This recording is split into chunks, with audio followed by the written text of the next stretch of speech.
بسم الله والحمد لله والصلاة والسلام على سيدنا محمد وعلى آله وصحبه من والاه، أما بعد. أهلا وسهلا بكم، وأرحب بكم في الجلسة الثانية من جلسات فقه التصورات. بالأمس كانت الجلسة الأولى وتناولنا فيه تناولنا مفهوم التصورات وخصائص التصورات ومصادر التصورات، وتحدثنا كذلك عن أهمية التصورات، وذكرنا أن فقه التصورات يجب أن يتآزر لإنجاز هذا المجال الفتي الجديد جميع الباحثين، كل باحث مسلم مهما كان مجاله البحثي، سواء كان في العلوم الاجتماعية أو العلوم الإنسانية أو العلوم الطبيعية أو العلوم الشرعية، يجب أن يعمل في تطوير فقه التصورات، أولا من خلال اصطياد التصورات نفسها التي في المجتمع ويرصدها، وكذلك من خلال البحث عن التصورات القرآنية الموجودة في الوحي، التصورات المعيارية التي يريد الله عز وجل مننا أن نجسدها وأن نتمثلها في حياتنا لكي تنتج لنا معتقداتنا وممارساتنا من خلال هذه التصورات. هذا واجب على جميع الباحثين، وهذا يعني بالتالي هذا المجال ليس مجال خاصا بباحثين دون باحثين أو بمجال معرفي دون مجال معرفي، لأن كل المجالات المعرفية فيها تصورات مهما كانت تبدو بريئة، فيها تصورات. وتاليا الباحث في هذا المجال المعرفي هو الذي ينبغي عليه أن يبحث عن هذه التصورات.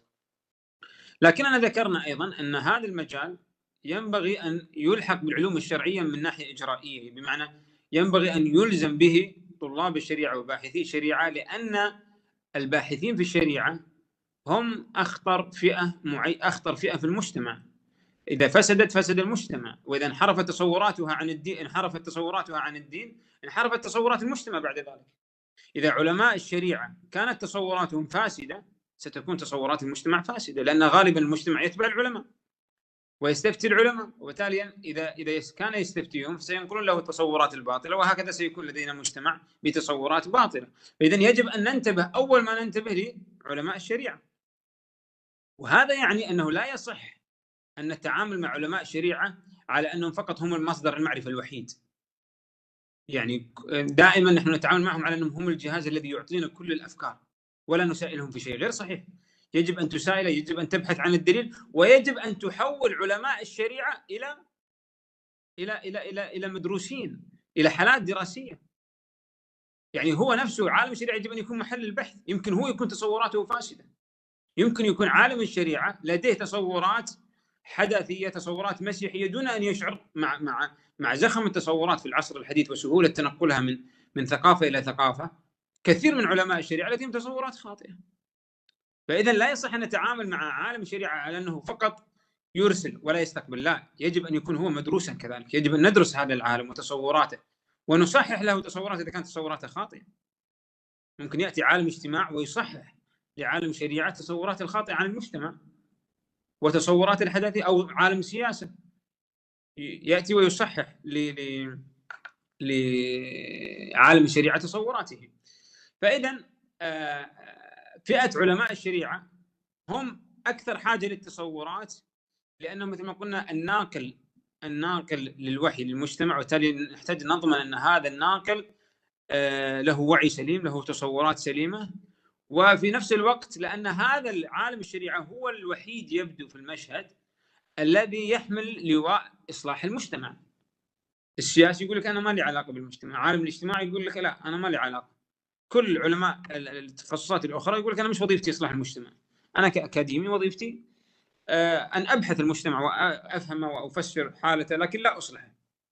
وبالتالي بما أن عالم الشريعة هو الوحيد الذي يتبنى فكرة إصلاح المجتمع، لأنه واجب عليه أصلا، يأمر بالمعروف وينهى عن المنكر، فإذا ينبغي أن يلتحق به فقط التصورات. طيب، اليوم ننتقل للحديث عن التصورين المركزيين بالنسبة لنا كمسلمين. لدينا تصوران مركزيان مهيمنان على الوعي في العالم الإسلامي وغير العالم الإسلامي: التصور الإسلامي وهو التصور الراشد، والتصور الحداثي. هذان هما التصوران المركزيان. عادة إذا أنت لم تكن في التصور الإسلامي تكون في التصور الحداثي. الآن نحتاج أن نعرف ما هو التصور الحداثي حتى نعرف هل نحن واقعون تحت أسره أم لا. ونحتاج أن نعرف ما هو التصور الإسلامي حتى نعرف نحن متبعون لا أم لا. طيب، التصور الحداثي والتصور الإسلامي كلاهما يقوم على رباعية مركزية تتفرع عنها تصورات لا نهائية، لكن هذه هي الرباعية المركزية التي ينطلق منها هذا التصور. نأخذ أولا التصور الحداثي. التصور الحداثي يقوم على 4 ركائز. الركيزة الأولى الاستقلال كمنطلق وجودي. الكائن الغربي ينظر لنفسه على أنه مستقل وجوديا، يعني هو لا ينظر لنفسه على أنه مستخلف من الله عز وجل في الأرض، لا، هو ينظر لنفسه على أنه كائن مستقل. وهذا تصور نشأ منذ الثورة الفرنسية تقريبا، يعني بدأ يستقر في الوعي الغربي. يعني لما نتكلم عن الوعي الغربي لا نقصد كل الغربيين بالتأكيد، لكن التيار الأساس أو الجوهري الفاعل في المجتمعات الغربية يستقر أنه كائن مستقل. وذلك فكرة رفض الدين، وجود الدين سواء على مستوى السياسة أو على مستوى الفضاء العام مثل الحالة الفرنسية، هو لأنه يرى أن لا يحتاج إلى موجه خارجي، ولأنه هو كائن مستقل. فبالتالي هو المصدر الأخير الأول والأخير لتحديد أي شيء يريده، ليس له أي ارتباط خارجي. هذا المرتكز الأول. المرتكز الثاني العقلانية كنمط للتفكير. الاستقلال كمنطلق وجودي، والعقلانية كنمط للتفكير. كيف يفكر الإنسان الغربي؟ يفكر أنه، لا نقصد بالعقلانية العقل، لا، العقل محترم والعقل واجب التعويل عليه في الإسلام، وإلا لما أثنى عليه القرآن وأمر الناس بأن يتفكروا. لكن سيأتي معنا كيف نتعامل مع العقل في التصور الإسلامي. المقصود بالعقلانية أنك تحصر المعرفة بالعقل.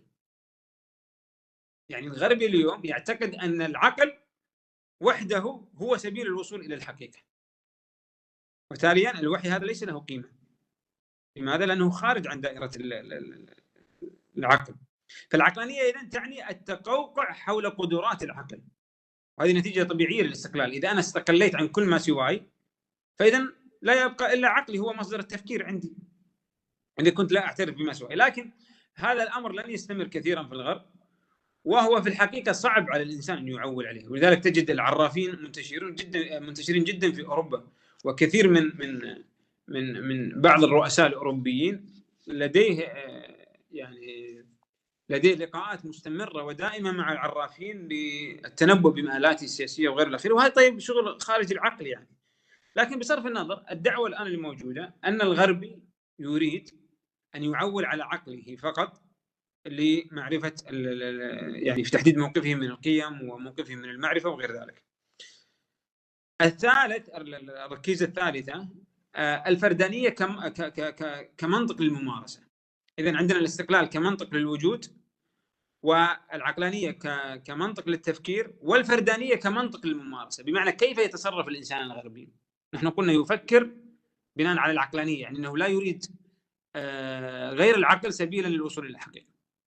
لما يمارس يعول على منطق الفردانية. ماذا تعني الفردانية؟ تعني أن يتمحور الفرد حول مصالحه الذاتية وأن يتمركز حولها، وتاليا هذه فكرة الإيثار، فكرة الكمالية، فكرة الجماعية والالتفات لمصالح المجتمع وغيرك، هذه كلها غير معتبرة. أنا ماذا أريد ذاتيا، هذا الذي يهمني. ولذلك مثل هذه الثقافة هي التي تؤسس مثلا للرأسمالية. الرأسمالية لا يمكن أن تنشأ وتنجح إلا في مجتمع فرداني. تضخيم الأرباح، فكرة maximizing the profit، هذه لا يمكن أن تستقيم إلا مع المنطق الفرداني، وهذا سنتحدث عن أثاره لاحقا. لكن هي طبيعة العقلانية، نتيجة طبيعية الفردانية للعقلانية. أنت لما تستقل في وجودك وتدعي أنك لا تنتمي لأي يعني دين أو إله وتقطع سبلك مع كل ذلك، تصل إلى العقلانية، لأن هذا الذي يبقى لك يعني. ثم بعد ذلك تنتقل إلى الفردانية، عقلك سيقودك للتمحور حول ذاتك. دائما الإنسان يتمحور حول ذاته، ولا يترك هذا التمحور إلا يعني بديل بوازع أخلاقي قوي أو وازع ديني. يعني الناس اليوم تتصدق لأن الله عز وجل أمرها. لو أنت قلت لهم الإسلام لا يحثكم على التصدق، الجمعيات الخيرية سوف تفلس في الغالب. هذا ما يعني أن الناس لا تتصدق بدون وازع ديني، لا، أحيانا يكون في وازع أخلاقي قوي، وأحيانا يكون مجرد يعني رياء. كثير من الأغنياء يتصدقون رياء بالملايين، ولا لا تعني له شيء هذه الماليه، يتصدق رياء، او حتى تسهل له. بعض الدول تشترط ان يكون لك خدمات اجتماعيه حتى يسهلوا لك صفقاتك وغيرها الى اخره. فالفكره اذا ان الفردانيه، التمحور حول الذات ومصالحها، هو السائد الان كمنطق للممارسه، وقلنا ان هذه البيئه التي سهلت وجود فكره الراسماليه يعني. طيب اذا كان الاستقلال هو منطلق الوجود، والعقلانيه منطق التفكير، والفردانيه منطق الممارسه، اذا ماذا ستكون الغايه؟ الغايه هي المصلحه بصورتها الماديه. هذه هي غايه الانسان، هو يبحث عن المصلحه في صورتها الماديه. الانسان الغربي اليوم ماذا يبحث؟ يبحث عن مصالحه الماديه فقط، هذا الاساس. ولذلك انت لما ترى حركه الاقتصاد في المجالات في السياقات الغربيه، تراها منبته حول هذا الشان. يعني انت مثلا لما ترى القيم وترى ما ادري ايش والمبادئ التي ينادي بها الغرب جميله، لكن تعال وانظر في الواقع، ليس في كلامي، في الواقع ماذا فعل الغربيون تجاه قيم. مثلا الغرب يناصر قيمه الديمقراطيه او مبدا الديمقراطيه، جيد، قل لي ما هي الدوله التي وقف معها الغرب حتى تتحول الى الديمقراطيه، الا اذا كان نكايه بعدو مجاور له. لكن الواقع يخبرنا ان الغرب انقلب على اكثر من 10 ديمقراطيات، دول تحولت الى ديمقراطيات وانقلبوا عليها، سواء في غواتيمالا، سواء في تشيلي، وقبل ذلك في ايران رئيس وزراء الدكتور محمد مصدق لما كان اول رئيس وزراء ديمقراطي في تاريخ ايران، لكنه امم النفط. وعلى فكره جمال عبد الناصر ترى تاثر في مصدق، ما كان من راسه يعني جاب الفكره هذه في تاميم النفط. يعني لما اراد من البريطانيين ان يلتزموا معه بالنسبه المعتاده في ذاك الوقت في العرف الدولي 50%، قالوا لا، لك فقط 13%، والباقي لبريطانيا. اراد منهم النصف، رفضوا. فماذا فعل؟ عاقبهم واخرجهم وامم النفط. صار بعد ذلك عليه انقلاب من الولايات المتحده الامريكيه. تخيل الولايات المتحده الامريكيه التي تخصص وقفا، صندوق الوقف الديمقراطي لدعم الديمقراطيات في العالم، انقلبت على ديمقراطيه جاهزه، وهي اول ديمقراطيه في تاريخ البلد. المفروض اكثر من يساندها هي الولايات المتحده الامريكيه. لماذا؟ ودبروا عمليه اسمها عمليه اجاكس في ذاك الوقت، اوبريشن اوف اجاكس. لماذا؟ لانها تخالف مصالحهم. فلا يمكن انكار ان هناك تمحور حول المصلحه في السلوك الغربي، مهما قالوا من القيم والمبادئ. القيم والمبادئ في النهايه في تمحور حول المصلحه، وهذا نتيجه للفردانيه، سواء فردانيه الدوله او فردانيه الفرد نفسه. فاذا المصلحه هي الغايه الوجوديه. هذه هي الرباعيه المركزيه باختصار. ومثل ما نلاحظ ان كل ركيزه تجر اختها من بعدها. يعني الاستقلال يجر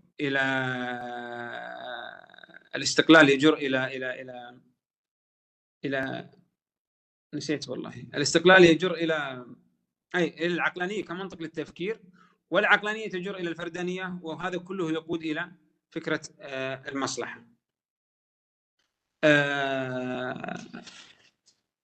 الان في الرباعيه الاسلاميه نفس لو بحثنا عن نفس القضايا التي كنا نناقشها قبل قليل، سنجد ان هناك رباعيه مختلفه تماما.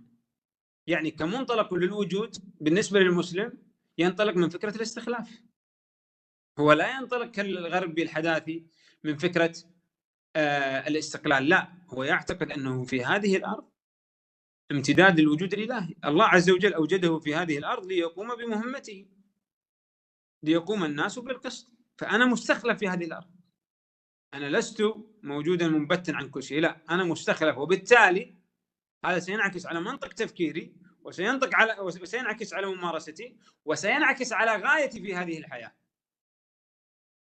كل شيء يختلف اذا تصورك الابتدائي عن وجودك اختلف. تمام؟ فاذا علاقه الانسان المسلم هي علاقه ثنائيه وليست علاقه احاديه مثل الحاله الحداثيه. في الحاله الحداثيه انت علاقتك مع نفسك فقط. في العلاقه الاسلاميه لا، انت عندك علاقه ثنائيه، في مستخلف وفي خليفه. في مستخلف وفي خليفه، والخليفه ملزم باحكام المستخلف اللي هو انت كانسان. يعني طيب كيف ينعكس ذلك على منطق التفكير؟ نحن قلنا العقلانية في الغرب في الحداثة هي مركز التفكير. في الإسلام الرشد هو منطلق التفكير في الإسلام، والرشد هو الذي يجمع بين ثنائيتي العقل والوحي. العقل لا يتحرك وحده، لأن العقل ناقص، يحتاج إلى ما يكمله وإلى ما يهديه، وهذا هو القرآن. إن هذا القرآن يهدي للتي هي أقوم.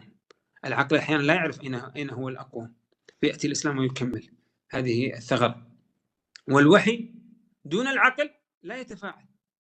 لا يمكن الوحي أن يكون مفيدا في الواقع دون وجود العقل.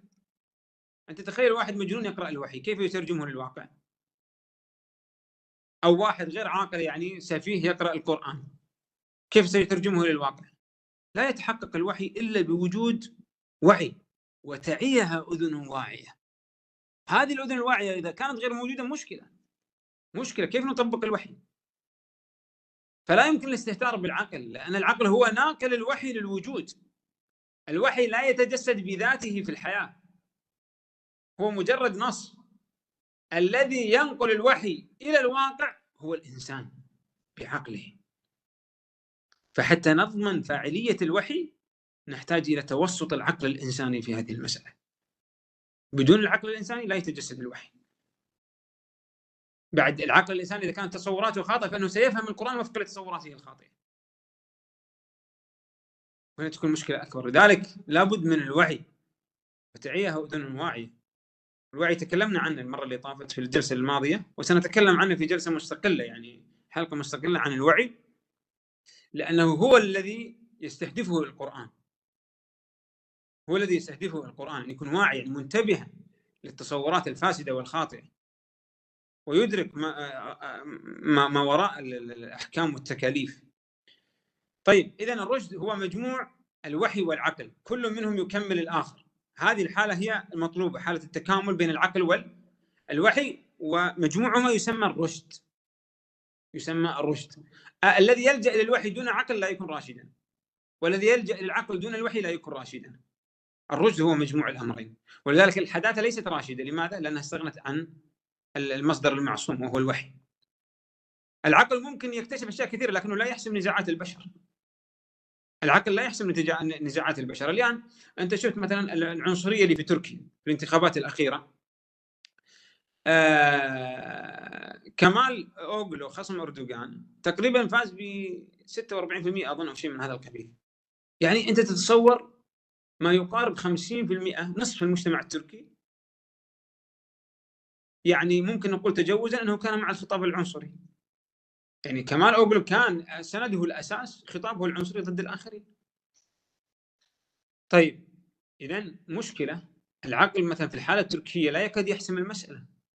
أنت عندك أكثر من 40% يؤيدون العنصرية ويرونها شيئا إيجابيا، وحتى بعضهم يقول أن هذا العرب، يعني سمعت، بس طبعا هذه حالة استثنائية، أن العرب يعني كعقل أقل من غيرهم من القوميات وشيء من هذا القبيل. يعني تجد كلاما كثيرا من هذا القبيل.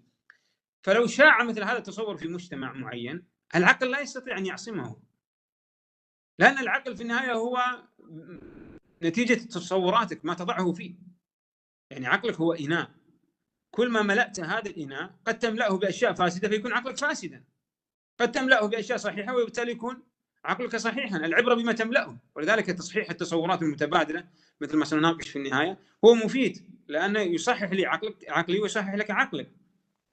فإذا العقل وحده لا يكفي، لأن المجتمعات قد تؤول إلى تصورات باطلة وبالتالي تصبح مجنونة، مثل النازية. من كان من النازيين وهم بالملايين في ألمانيا كانوا يعتقدون خطأ تصورهم أن عرقهم هو المتقدم على غيره. عدد كبير جدا كان يؤمن بهذه الفكرة. فإذا في مشكلة في الاقتصار على العقل يوردنا المهالك، كذلك الاقتصار على الوحي دون العقل يوردنا المهالك. سنصبح ظاهريين لا نفهم من الوحي إلا الشكليات، ولما تخلفنا وأهملنا العقل أصبحنا نفهم الدين بطريقة شكلية، وأصبحنا نعول على شيء. حتى لما نتكلم الآن عن الأمر بالمعروف والنهي عن المنكر، كل الذي يذهب في وعي الناس إلى فكرة الأغاني والثياب القصيرة واللحى وألزمهم بالحجاب البنات وإلى آخره، هذه كل الإنكار المنكر عندهم. وين إنكار المنكر المتعلقة بسلب حقوق الناس وسلب ثروات المجتمعات وسلب حق الناس في اختيار القيادة، وكل هذه الحقوق ليست من إنكار المنكر عندهم تماما. لذلك هو يحكم على الإنسان بأنه متدين بناء على ما يراه من شكله، ولا يقول لك مثلا أوكي لحيته طويلة وثوبه قصير ومثلا يحافظ على الجماعة، خلاص إذا هو متدين. حتى لو كان له تقصير في مسائل أخرى، يعني أكثر أهمية، افترض مثلا أنه لا يعطي الناس حقوقهم، عنده شركة لكن لا يعطي العمال حقوقهم ولا يدفع لهم رواتبهم، يقول لك إيه هو متدين بس عنده بعض التقصير. الله أكبر، كيف حكمت عليه أنه متدين وهو يغمط حقوق الناس؟ غمط حقوق الناس أكبر ب1000 مرة من فكرة اللحية أو فكرة الثوب. وأنا لا أقلل من شأن أي شيء، لكن أنا أقول أن كيف انقلبت الموازين عندنا. وإنما إذا رأيت شخص مثلا يصوم اثنين وخميس ويعطي الناس كلها حقوقها ويعطي يعني الإسلام حقوقه وتجده محافظ على الصلوات ويحج كل سنة ويتصدق ويتبرع، لكن مثلا حليق اللحية وثوبه طويل وكل شيء، يقول لك لا هو مش متدين بس فيه خير. شوف كيف؟ لذلك قلنا أن التصورات الدينية هي أخطر تصورات. لما يصير الخطاب الديني متقوقعا حول هذه القضايا ويترك القضايا المركزية الجوهرية التي تقود المجتمع للنهوض أو للتخلف، التي تحكم حركة المجتمعات وتحكم مستقبلها، يترك كل هذه الأمور ويركز على الأشياء التي ثانوية. وقطعا هناك أشياء ثانوية، قطعا هناك أشياء ثانوية. الإسلام فيه أولويات، ولذلك في مقاصد 5 هي أولى من غيرها. لا يمكن أن نقول أن كل أحكام الإسلام بنفس المستوى، لكن لما أنت تركز على الأشياء الصغيرة وتترك الأشياء الكبيرة سينقلب تصور الناس تجاه الدين ويعتقدون أنه دين متعلق بالشكليات. ولذلك اليوم كل ما تكلمت عن إنكار المنكر أتورط في فهم الناس أنهم لا يفهمون المنكر إلا الأشياء الشكلية، في حين الشفافية ومحاسبة المجرمين ومحاسبة المسؤولين الفاسدين وتعيين المسؤول الكفو، هذا كله من باب الأمر بالمعروف والنهي عن المنكر. لكن لما غيبت هذه القضايا الجوهرية وركزنا على الأشياء الشكلية، صارت تصورات عن الناس عن الدين تصورات شكلية، وبالتالي صاروا يستقلون الدين ولا يلتفتون إليه يعني. طيب، الرشد كمنطق للتفكير والتكاملية كمنطق للممارسة. في التصور الحداثي قلنا الفردانية، هنا التكاملية. يعني لما كان الإنسان الحداثة أحادي البعد كان منطقيا أن يصل إلى الفردانية، خلاص يتقوقع حول نفسه. أما إنسان الرشد الذي ينطلق من تصور الرشد في التفكير فلا يمكن أن يصل إلى هذه الحالة، لأن الأمر ليس إليه بل إلى الله عز وجل الذي استخلفه. والله أمره بالأوامر التي تجعله مرتبطا ارتباطا عضويا بمجتمع بكل يعني مستويات المجتمع، ويجعله تفاعلا إيجابيا مع كل من حوله بناء على قواعد الإيثار والتضحية والإحسان، وليس على قواعد التنافس والندية والفردانية وأخذ حقوق يعني التنافس الشرس هذا اللي نراه في الرأسمالية. لا يمكن أن يتجسد في التصور الإسلامي الذي يقوم على التكاملية، أنا أتكامل مع الآخرين. يعني الإنسان في التصور الإسلامي ليس معنيا بذاته فحسب، هو كذلك معني بالجماعة الإسلامية التي ينتمي إليها. ولذلك يكثر الإسلام من حث المسلم على إيجاد علاقة تفاعلية مع حوله، سواء بالدعوة إلى الله والأمر بالمعروف والنهي عن المنكر والزكاة والصدقة وكل هذه. ليش؟ حتى يبين لك أنك جزء من جماعة، أنت لست وحدك. لماذا تأمر بالمعروف وتنهى عن المنكر؟ تقدر تعيش وحدك عادي وتترك الناس يذهبون إلى ما ذهبوا إليه على نظريتهم، دعوا الخلق للخالق. لماذا يأمرك بالمعروف؟ لأنك أنت جزء من هذا المجتمع. إذا فسد المجتمع أنت ستفسد. قد تمنع نفسك لكن كيف تمنع أبنائك؟ فإذا سلامة المجتمع من سلامتك، وبناء عليه يجب أن أعيش حالة من التكاملية مع الآخرين. لا أستطيع أن أعيش حالة من الفردانية كالتصور الحداثي. تمام؟ فإذا المنطق الإسلامي في الممارسة منطق التكاملي. أما الغاية فهي واضحة بعد ذلك، وهي القسط، القيام بالقسط. إذا كانت الغاية في التصور الحداثي هي المصلحة بصورتها المادية، فالغاية في التصور الإسلامي الراشد هي القيام بالقسط، لأن كل التشريعات الإسلامية تهدف إلى أن يقوم الناس بالقسط في الاجتماع الإنساني في كل مجال. القسط في السياسة، القسط في الاقتصاد، القسط في المعرفة، القسط في الاجتماع، في كل مجالات الحياة يجب أن تكون قائمة على القسط، قائمة على القسط. هذه هي الرباعية الإسلامية التي يقوم عليها التصور الراشد، وهذه مثل ما نرى هي تصور موازي للتصور الحداثي السابق. كل من هذين التصورين يجعل المرء يعيش حياة مختلفة تماما، وكل من هاتين الرباعيتين ينتج معتقدات وممارسات مختلفة. فمثلا حين نقول أن الإنسان الحداثي ينطلق من مبدأ الاستقلال كتصور وجودي، والمسلم ينطلق من مبدأ الاستخلاف كتصور وجودي، هذا يجعل الفارق بينهما كبيرا جدا. لأن بناء على تصورك أنك أنت كائن مستقل، أنا لا أستطيع أن أستنكر عليك لماذا تهدر أموالك. هو يرى نفسه حر، هو يرى نفسه كائن مستقل، يعني لا أحد يستطيع أن ينكر عليه أي شيء. فأنا ما لي حق أني لو تصرف أموالك تبذرها ترميها في البحر، أنا ماذا أقول لك؟ هو يريد أن يفعل ما يشاء. وهذا تماما هو تصور الشعيبيين. قوم شعيب عليه السلام ماذا كانوا يقولون له؟ كانوا يقولون لا يا شعيب صلاتك تأمرك أن نترك ما يعبد آباؤنا أو أن نفعل في أموالنا ما نشاء. يريد أن يفعل في أمواله ما يشاء، ما يقبل أحد يقيده. وهذا التصور تسرب للمسلمين أم لم يتسرب؟ تسرب. إذا كلمت في شيء قال لك أنا حر. حر خلاص حر أنت. إذا إيش علاقتك بالإسلام؟ الإسلام يقول لك أنت مستخلف، يعني عليك تكاليف. من أين أخذت فكرة أنك حر؟ هذا تصور حداثي، أنا حر في أموالي، وهو تصور الشعيبي من قبل. أو أن نفعل في أموالنا ما نشاء. نريد أن نفعل في أموالنا ما نشاء، لا نقبل منك هذه التكاليف لأنها تقيدنا وتجعلنا لا نفعل في أموالنا ما نشاء. إذن هذا التصور الخطير، وهذا في نفس الوقت يعطيك أن تصور الحداثي المعاصر له امتداد في السابق. لما نقرأ في الفلسفات الغنوصية والفلسفات الأفلاطونية سنأتي وسنرى الامتدادات التصور الحداثي، مثل المدرسة التفكيكية، وهي من يعني إرهاصات الحداثة، لها جذور سابقة. شوف الآن قوم شعيب، هذا التصور الذي يذكره قوم شعيب نجده اليوم عند الحداثيين. ولذلك لما تبحث في القرآن أنت لا تبحث عن قضايا قديمة يعني انتهت صلاحيتهم، مثل ما يقول بعض الناس إن والله هذه قضايا أقوام الأنبياء، نحن إيش علاقتنا اليوم؟ قضايانا مختلفة وقضايا ومشكلاتنا يعني تختلف عن السابق. لا، غير صحيح. كل المشاكل واحدة بس مظاهرها مختلفة. وإذا أرجعت إلى منطق التفكير الذي أنتجها تجدها متساوية، لا يوجد فرق. لذلك كل القضايا التي تكلم عنها القرآن عن الأنبياء وأقوامهم هي نفسها مكررة في كل زمان ومكان لو تأملنا جيدا. لكن مشكلتنا ماذا يحصل لنا؟ أننا إذا تعاملنا مع القرآن نتعلق بالألفاظ ولا نتعلق بالأفكار التي وراء الألفاظ. يعني مثلا إذا أردنا أن نبحث عن السلطة في القرآن، نريد القرآن يستخدم كلمة سلطة حتى ندرك أنه يتكلم عن سلطة. لا، قد يتكلم عنها بألفاظ مختلفة، مثل لفظ الأمر وشاورهم في الأمر، يعني في السلطة، في القرارات المتعلقة بصناعة السلطة. وما أمر فرعون برشيد. هنا الأمر ما معنى حكمه، يعني حكمه ليس برشيد. فبالتالي أنت لا تتعلق بالألفاظ في القرآن، أنت انظر إلى الفكرة التي يريدها القرآن، ستجد أنها نفسها موجودة في عصرنا بس من مصطلح آخر. كل ما في القرآن بهذه الطريقة. الشاهد أن هذا الكائن المستقل الحداثي لا تستطيع أن تنكر عليه. هو يؤمن بأنه حر ولا يستطيع أحد أن يكلمه. مثل ما قلت لكم هذا التصور تسرب للمسلمين. وأنا قلت في اللقاءات السابقة أن لما كنت أسأل الطلبة في الجامعة ما هو معيار الإسراف، كانوا يربطون الإسراف بمعيار المكنة. يقول لك والله إذا عنده فلوس كيفه، شوف إذا عنده فلوس هو حر كيفه. هذا تصور من أين أتينا به؟ إذا كان هو حر على كيفه، إذن وين الاستخلاف في الموضوع؟ أين الاستخلاف؟ أين الحكم الذي يلزمك بما تفعل؟ الله عز وجل ولا تنسى نصيبك من الدنيا، تمام، بس أيضا أنت عندك واجبات شرعية. ليس الأمر عليكم يعني أنك أنت تحدد ماذا تفعل بناء على ما تملك. لا، هذا تصور رأسمالي صرف.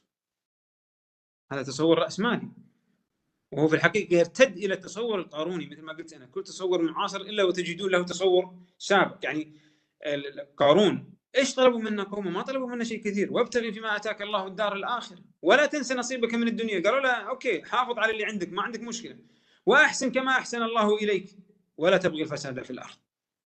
شوف، نصائح عادية. يعني هم ما قالوا لا تترك أموالك، ولا قالوا لا تبرع بأموالك، ولا أن تحرم على نفسك المتع واللذات. كل ما قالوا ليش؟ أن أحسن كما أحسن الله إليك ولا تبتغي فسادا في الأرض. تمام. ماذا قال فرعون؟ ايش اسمه قارون؟ قال إنما أوتيته على علم عندي. خلاص، هذا أنا كائن مستقل، أنا اللي جبته، ما هو بتوفيق من الله عز وجل ولا بمساعدة من أحد، أنا نفسي حصلت على هذه الأمور. لذلك هذا يردنا إلى فكرة الاستغناء. أن رآه استغنى، فيه استقلالية، يستغني عن الآخرين. فكرة الاستغناء هذه تحديدا تردنا إلى فكرة الاستقلال التي نتحدث عنها. فإذا فارق كبير بين الإنسان حينما يتقمص الوعي الحداثي أو حين يتقمص الوعي الإسلامي الراشد. والتحدي الأكبر الذي نواجهه اليوم ولأجله أوجدنا فقط تصورات هو كيف ننقل الوعي الإسلامي من براثن وأغلال التصور الحداثي وننقله إلى التصور الإسلامي الراشد. هذه مهمة ليست مهمة علماء، هذه مهمة الجميع. وكفى يعني نحتاج أن نتوقف عن فكرة تحميل كل شيء لعلماء الشريعة والبقية كأنهم جمهور في المدرجات يتفرجون. غير صحيح. كل إنسان مثل ما ذكرت أنا في البداية، كل إنسان، كل باحث في كل مجالات في الحياة يستطيع أن يكتشف التصورات الخاطئة وأن ينبه عليها. وكل باحث يستطيع أن يكتشف التصورات التي في القرآن. لا يقول لك لازم تكون متخصص في الشريعة، لا، غير صحيح، غير صحيح. ابحث، إذا كان رأيك خطأ صححنا، إذا كان رأيك صحيح تمام، الله وفقك فيها واستفاد منك الناس. أما أن تمتنع عن النظر في القرآن نهائيا خوفا من الخطأ، المآل ما هو؟ أن تتخذ القرآن مهجورا.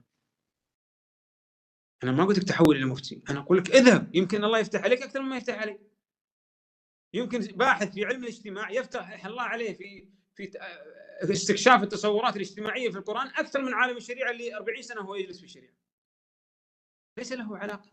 مثل ما ذكرنا قديما، قلنا إن الله عز وجل قال: شهر رمضان الذي أنزل فيه القرآن هدى للناس. هدى للناس كلهم، ليس فقط هدى للعلماء، هدى لكل الناس. كل إنسان ينبغي أن يأخذ حظه من الهداية القرآنية، وليس هناك أحد عاجزا عن أن يجد ولو قليلا من الهداية القرآنية. واصبر نفسك مع الذين يرجعون ربهم بالغداة والعشي. مين هذا؟ في باحث اجتماعي ما يستطيع أن يفهم فكرة الصحبة وتأثيرها على تصورات الإنسان من خلال هذه الآية؟ ما يحتاج إلى عالم شريعة. نعم، في آيات لا يعقلها إلا العالمون، لكن مش كل القرآن كذا ونشرد الناس عن القرآن بسبب أننا نريدهم متخصصين في هذا المجال. لا، غير صحيح، غير صحيح. كل إنسان يجب أن يسهم في القرآن، وإذا وفق وأصاب كان بها، وإذا لم يصب يجب أن يصحح له. يقول لك لا والله احنا نريد أن نمنع الاجتهادات الباطلة ونمنع لا، الاجتهادات الباطلة لن تمنعها بهذه الطريقة. الاجتهادات الباطلة تمنعها من خلال التصحيح. تقول له أنت ابحث واقرأ، وإذا وصلت إلى شيء اعرضه على من يعني يمتلك خبرة أكثر منك في التعامل مع النص القرآني أو عموم الوحي الإسلامي القرآن والسنة، ثم بعد ذلك يصحح لك وترجع عن الخطأ، ما في مشكلة. إذا قلت لي لا والله في ناس هم يريدون التلاعب، فهؤلاء الناس الذين يريدون التلاعب أصلا لن يستمعوا لكلامك ولا للشروط التي تضعها، ولو وضعت 1000 شرط للاجتهاد لن يتبعوا. يعني شحرور انتظرهم حتى يأذنون له بالفتوى؟ لا، ما انتظر أحدا منهم. لذلك خطأ أن نمنع الناس من النظر في القرآن بحجة أنهم غير مؤهلين. يجب أن نقول للناس بالعكس، تعلقوا بكتاب الله عز وجل، حاولوا أن تبحثوا عن المعاني القرآنية وأن تثوروا معاني القرآن كلهم بقدر. عالم الاجتماع في التصورات الاجتماعية، عالم السياسة في التصورات السياسية، عالم التربية في التصورات التربوية، الفيلسوف يبحث عن التصورات المعرفية. كل شخص يجد نفسه في القرآن، لا يوجد أحد لا يجد نفسه في القرآن. حتى علماء الطبيعيات يجدون أنفسهم في القرآن. أما أن نمنع القرآن ونقصره فقط على العلماء فهذه من أكبر الكوارث التي حصلت في التاريخ الإسلامي. تقييد القرآن وحصره على العلماء هذه مشكلة كبيرة أدت إلى مصيبة كبيرة، وهي مشكلة إيش؟ أن يتخذ القرآن مهجورا. صار مهجورا القرآن، لا أحد يعرفه. أحيانا تتكلم عن آيات بسيطة الناس يعني يقلبون أعينهم فيك كأنهم أول مرة يسمعون هذه الآيات. ليش؟ لأنهم مش معتادين على القرآن. والخوف من المتلاعبين لا يتم بمنع الناس من القرآن، وإنما بالتصدي لهم والرد عليه. إذا كان في واحد يتلاعب مثل شحرور رد عليه. شحرور كله تلاعب في تلاعب، لكن رد عليه. ليس الحل أن تمنع الناس عموما، كل الأمة تمنعها من القرآن خوفا أن يأتي واحد يعني يريد التلاعب في هذا القرآن. التلاعب في القرآن موجود من العهد النبوي. من العهد النبوي في آيات تحكي لنا الكفار كانوا يبتغون التلاعب في القرآن، لكن هذا ما غير موقف القرآن الذي دائما كان يصر أن القرآن هدى للناس. هدى للناس. مثل ما ذكرنا في آيات يحتاج إلى رد المتشابه إلى المحكم، يحتاج إلى إدراك اللسان العربي، يحتاج إلى إدراك المعهود القرآني، يحتاج إلى إلى إلى إلى إلى تفسير الآيات وردها لبعضها، الآيات المتناظرة. هذا موجود، لكن ليس كل القرآن هكذا. ليس كل هذا القرآن هكذا، لأن الناتج الذي حصل لنا أن علماء العلوم الاجتماعية صاروا مفصولين عن القرآن. صاروا ما عندهم مشكله يستنبطون التصورات من الفكر الغربي وهم مرتاحون نفسيا. لكن لما تقول له تعال القرآن يقول لك لا لا انا مش متخصص في القرآن، انا لا اريد القرآن. ليش؟ لان انا مش متخصص، هذا شغل المشايخ، شغل العلماء. وهكذا صار عالم الاجتماع وعالم السياسه وعالم التربيه وعالم الاداره منذ ان يبدا الى ان يموت وهو غارق في الفكر الغربي، لا يقترب من القرآن بحجه انه ليس متخصصا. القضيه طويله هذه القضيه، لكننا نقتصر الى يعني في هذه المساله